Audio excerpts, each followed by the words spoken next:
नमस्कार दोस्तों, मैं नरेंद्र। आज के हमारे इस वीडियो में हम आपके लिए करवा चौथ व्रत की संपूर्ण कथा लेकर आए हैं। बहुत समय पहले की बात है। किसी साहूकार के 7 बेटे थे और उनकी एक बहन करवा थी।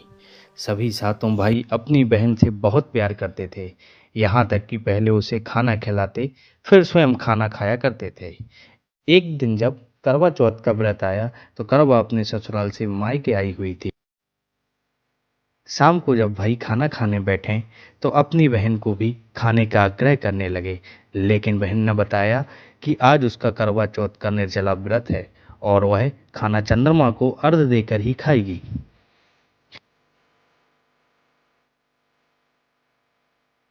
अपनी बहन को भूख प्यास से व्याकुल देख सबसे छोटे भाई ने पहाड़ी पर जाकर एक दीपक जला दिया और उसे चलने की ओट में रख दिया। वापस आकर अपनी बहन से कहने लगा, बहन, चांद निकल आया है, तुम अर्घ देकर खाना खा लो। करवा भागी भागी अपनी भाभीियों के पास गई और कहने लगी, भाभी, चलो, चांद निकल आया है, अर्घ देकर खाना खाते हैं। भाभियां सारी बात जानती थीं। वह बोली, भाई साहब, अभी आपका चांद निकला है, आप अर्घ देकर खाना खा लो, हमारा चांद निकलने में अभी समय है। करवा भोली भाली भाभियों की यह बात नहीं समझ पाई और चांद को अर्घ देकर खाना खाने बैठ गई।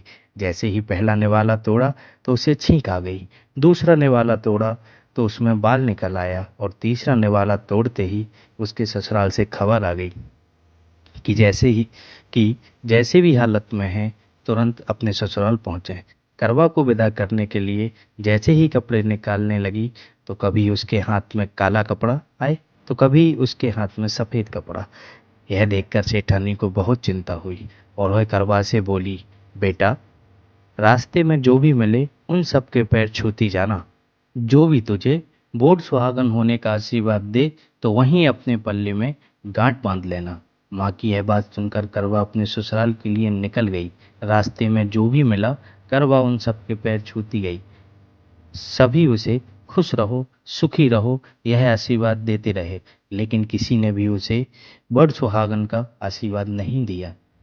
अब करवा जैसे अपने ससुराल पहुंचती है तो घर के आंगन में छोटी ननद खेल रही थी। करवा ने जैसे ही ननंद के पैर छुए तो वह बोली, खुश रहो, सुखी रहो, बहुत सुहागन रहो, दूधो नहाओ, फूलो फलो। छोटी ननंद के ऐसा आशीर्वाद देते ही करवा ने पहले पल्ले पर गांठ बांध ली। जैसे ही वह अंदर गई तो देखती है आंगन में उसके पति का शव रखा था और उसे ले जाने की तैयारियां की जा रही थी। यह देखते ही करवा रोने लगी, विलाप करने लगी और कहने लगी, मैं इन्हें कहीं नहीं ले जाने दूंगी, इन्हें कहीं मत ले जाओ। जब कोई भी उसकी बात नहीं माना तो वह बोली, मैं भी इनके साथ चलूंगी। सभी ने विचार किया कि साथ में ले चलते हैं। सभी ने विचार किया साथ में ले चलते हैं इसको। सभी के साथ करवा शमशान घाट पहुंच गई। जब पति के अंतिम संस्कार का समय हुआ तो वह बोली, मैं इन्हें नहीं जलाने दूंगी। सब कहने लगे, पहले तो अपने पति को खा गई, अब उसकी मिट्टी भी खराब कर रही है। लेकिन करवा ने किसी की एक न सुनी। सभी लोगों ने आपस में विचार विमर्श किया और उसको शमशान में ही एक झोपड़ी बनवा दी। उस झोपड़ी में करवा अपने पति को लेकर रहने लगी। अब करवा सुबह शाम अपने पति की साफ सफाई करती और उसके पास बैठी रहती थी। सुबह शाम छोटी ननद आकर उसे खाना पानी दे जाया करती थी। अब वह हर महीने की चौथ का व्रत करने लगी। व्रत करती, चंद्रमा को अर्घ्य देती और जब पूजा करने बैठती तो चौथ माता प्रकट होकर कहती, कर बोले गढ़ बुखारी, कर बोले भाइयों की प्यारी, कर बोले करवा। करवा उनसे अपना सुहाग मांगने लगती। हर महीने की चौथ माता उससे कहती, तेरा सुहागन हमने नहीं, सबसे बड़ी चौथ माता ने लिया है, उनसे अपना सुहाग मांगना। ऐसे करते करते अश्विन की चौथ आई तो करवा उनसे कहने लगी, माता, मैं 12 महीने से यहाँ बैठी चौथ का व्रत कर रही हूँ, अब तो मुझे मेरा सुहाग वापस लौटा दें। तब अश्विन की चौथ माता करवा से कहने लगी, तेरा सुहागन हम नहीं लौटा सकते, तुझसे बड़ी कार्तिक की चौथ माता नाराज हैं। यदि तू अपने पति के प्राण वापस चाहती है तो उनके पैर पकड़ लेना और उनके पैर छोड़ना मत। 16 श्रृंगार का सारा सामान तैयार रखना। ऐसा कहकर चौथ माता अंतर्धान हो गई।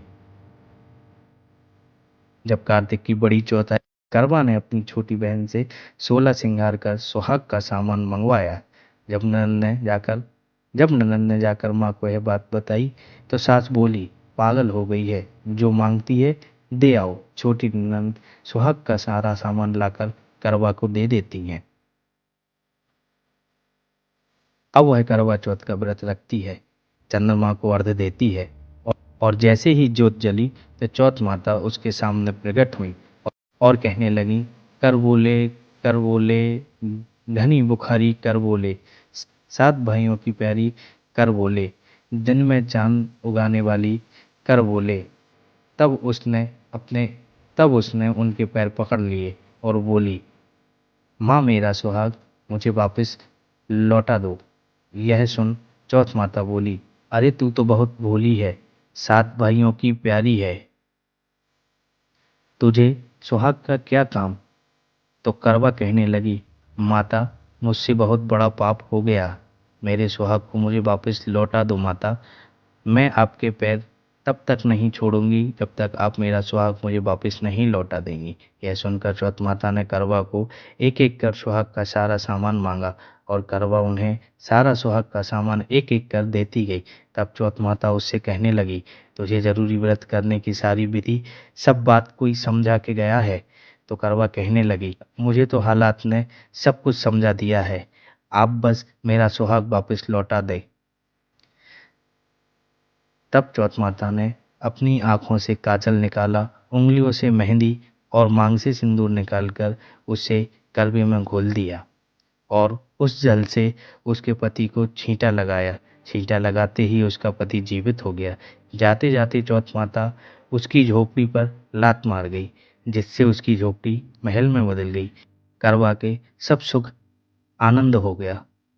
शाम को जब छोटी ननद भाभी के लिए खाना लेकर आई तो देखती है कि भाभी की छोट की भाभी की झोपड़ी तो कहीं है ही नहीं, उसकी जगह एक बड़ा सा महल खड़ा है। इधर करवा खिड़की में बैठी छोटी ननद की आने की प्रतीक्षा कर रही थी। छोटी ननद को आते देख करवा दौड़ी दौड़ी उसके पास गई और कहने लगी, भाई साहब आपका भाई जीवित हो गया है, घर जाओ और माता जी से कहो गाजे बाजे के साथ हमें लेने आए। छोटी ननद दौड़ी दौड़ी माता के पास गई और कहने लगी, माँ भाई जीवित हो गया है। माँ कहने लगी, अब तक तो भाभी ही थी, अब तेरा भी उसके साथ साथ दिमाग खराब हो गया है।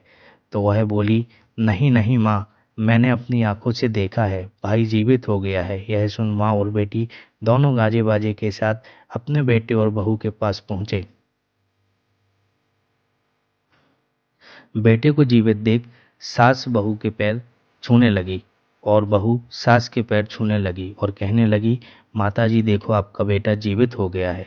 तो सास बोली, बहू मेरा बेटा नहीं, तेरा पति जीवित हो गया है, मैंने तो साल भर पहले ही इसका अंतिम संस्कार कर दिया था, यह तो तेरे भाग्य से वापस आया है। हे चौथ माता, जैसी पहले साहूकार की बेटी के साथ करी वैसे किसी के साथ मत करना।